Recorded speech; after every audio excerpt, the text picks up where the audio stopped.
Hello everybody, my name is Miss Julie and I work in the children's department at the Romeoville branch of White Oak Library District. And in this new year, 2021, we are going to be doing a really fun new program that I'm really excited about. I am going to be reading you a couple chapters of a wonderful book. So it's almost like we're having our own little story time. And the first book that we're going to read is called Because of Winn-Dixie. This is by an author named Kate DiCamillo, and this is a most beloved book for a lot of kids in grade school. If you've read it already, great. I'll read it to you and you can just follow along. If you've not read it before, then this is going to be your first time. I really hope you enjoy it. And every couple of weeks, we're going to post a new video of me reading a couple more chapters to you. So today I'm going to read the first two chapters of Because of Winn-Dixie. Chapter 1. My name is India Opal Buloni, and last summer my daddy, the preacher, sent me to the store for a box of macaroni and cheese, some white rice, and 2 tomatoes, and I came back with a dog. This is what happened. I walked into the produce section of the Winn-Dixie grocery store to pick out my 2 tomatoes, and I almost bumped right into the store manager. He was standing there all red-faced, screaming and waving his arms around. "Who let a dog in here?" he kept on shouting. "Who let a dirty dog in here?" At first, I didn't see a dog. There were just a lot of vegetables rolling around on the floor, tomatoes and onions and green peppers. And there was what seemed like a whole army of Winn-Dixie employees running around waving their arms just the same way the store manager was waving his. And then the dog came running around the corner. He was a big dog and ugly. And he looked like he was having a real good time. His tongue was hanging out and he was wagging his tail. He skidded to a stop and smiled right at me. I had never before in my life seen a dog smile, but that is what he did. He pulled back his lips and showed me all his teeth. Then he wagged his tail so hard that he knocked some oranges off a display, and they went rolling everywhere, mixing in with the tomatoes and onions and green peppers. The manager screamed, "Somebody grab that dog!" The dog went running over to the manager, wagging his tail and smiling. He stood up on his hind legs.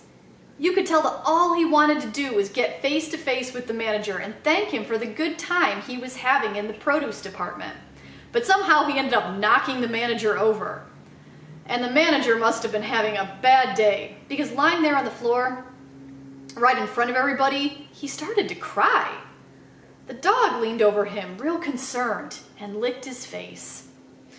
"Please," said the manager, "somebody call the pound." "Wait a minute," I hollered. "That's my dog. Don't call the pound." All the Winn-Dixie employees turned around and looked at me, and I knew I had done something big, and maybe stupid too. But I couldn't help it. I couldn't let that dog go to the pound. "Here, boy," I said. The dog stopped licking the manager's face and put his ears up in the air and looked at me, like he was trying to remember where he knew me from. "Here, boy," I said again. And then I figured that the dog was probably just like everybody else in the world, that he wouldn't want to get called by a name. That he would want to get called by a name, only I didn't know what his name was, so I just said the first thing that came into my head. I said, "Here, Winn-Dixie." And that dog came trotting over to me just like he had been doing it his whole life. The manager sat up and gave me a hard stare, like maybe I was making fun of him. "It's his name," I said, "honest." The manager said, "Don't you know not to bring a dog into a grocery store?" "Yes, sir," I told him. "He got in by mistake. I'm sorry, it won't happen again." "Come on, Winn-Dixie," I said to the dog. I started walking and he followed along behind me as I went out of the produce department and down the cereal aisle and past all the cashiers and out the door. Once we were safe outside, I checked him over real careful and he didn't look that good. He was big but skinny. You could see his ribs. And there were bald patches all over him, places where he didn't have any fur at all. Mostly, he looked like a big piece of old brown carpet that had been left out in the rain. "You're a mess," I told him. "I bet you don't belong to anybody." He smiled at me. He did that thing again, where he pulled back his lips and showed me his teeth. He smiled so big that it made him sneeze. It was like he was saying, I know I'm a mess. Isn't it funny? It's hard not to immediately fall in love with a dog who has a good sense of humor. Come on, I told him. Let's see what the preacher has to say about you. And the two of us, me and Winn-Dixie, started walking home. Chapter 2. That summer, I found Winn-Dixie was also the summer me and the preacher moved to Naomi, Florida, so he could be the new preacher at the Open Arms Baptist Church of Naomi. My daddy is a good preacher and a nice man, but sometimes it's hard for me to think about him as my daddy because he spends so much time preaching or thinking about preaching or getting ready to preach. And so in my mind, I think of him as the preacher. Before I was born, he was a missionary in India, and that is how I got my first name. But he calls me by my second name, Opal, because that was his mother's name. And he loved her a lot. Anyway, while me and Winn-Dixie walked home, I told him how I got my name, and I told him how I had just moved to Naomi. I also told him about the preacher and how he was a good man, even if he was too distracted with sermons and prayers and suffering people to go grocery shopping. But you know what? I told Winn-Dixie. You are a suffering dog, so maybe he will take to you right away. Maybe he'll let me keep you. Winn-Dixie looked up at me and wagged his tail. He was kind of limping like something was wrong with one of his legs. And I have to admit, he stunk. Bad. He was an ugly dog, but already I loved him with all my heart. When we got to the Friendly Corners trailer park, I told Winn-Dixie that he had to behave right and be quiet because this was an all-adult trailer park and the only reason I got to live in it was because the preacher was a preacher and I was a good, quiet kid. I was what the Friendly Corners trailer park manager, Mr. Alfred, called an exception. And I told Winn-Dixie he had to act like an exception too. Specifically, I told him not to pick any fights with Mr. Alfred's cats or Mrs. Detweiler's little yappy Yorkie dog, Samuel. Winn-Dixie looked up at me while I was telling him everything, and I swear he understood. Sit, I told him when he got to my trailer. He sat right down. He had good manners.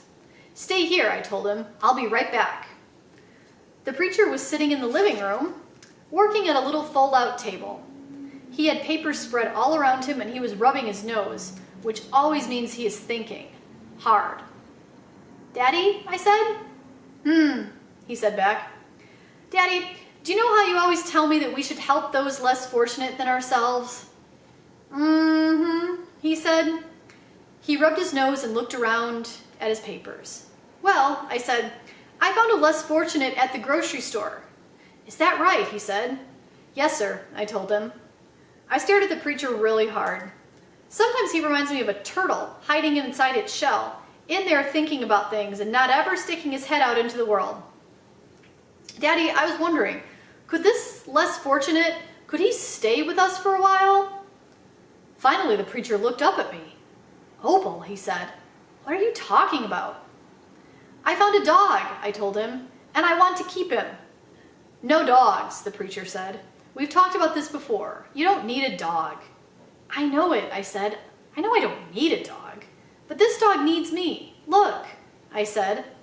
I went to the trailer door and I hollered, Winn-Dixie! Winn-Dixie's ears shot up in the air and he grinned and sneezed, and then he came limping up the steps and into the trailer and put his head right in the preacher's lap, right on top of a pile of papers. The preacher looked at Winn-Dixie. He looked at his ribs and his matted up fur and the places where he was bald. The preacher's nose wrinkled up. Like I said, the dog smelled pretty bad. Winn-Dixie looked up at the preacher. He pulled back his lips and showed the preacher all of his crooked yellow teeth and wagged his tail and knocked some of the preacher's papers off the table. Then he sneezed and some more papers fluttered to the floor. What did you call this dog? The preacher asked. Winn-Dixie, I whispered. I was afraid to say anything too loud. I could see that Winn-Dixie was having a good effect on the preacher. He was making him poke his head out of his shell. Well, said the preacher, he's a stray if I've ever seen one. He put down his ears and he put down his pencil and scratched Winn-Dixie behind his ears. And a less fortunate too, that's for sure. Are you looking for a home? The preacher asked, real soft to Winn-Dixie. Winn-Dixie wagged his tail. Well, the preacher said, I guess you found one. So that was the first 2 chapters of Because of Winn-Dixie by Kate DiCamillo. And I hope that you'll tune in again next time. This program will be airing again in 2 weeks, and I'll be reading a couple more chapters of this wonderful book for you. So I hope to see you again next time. Bye!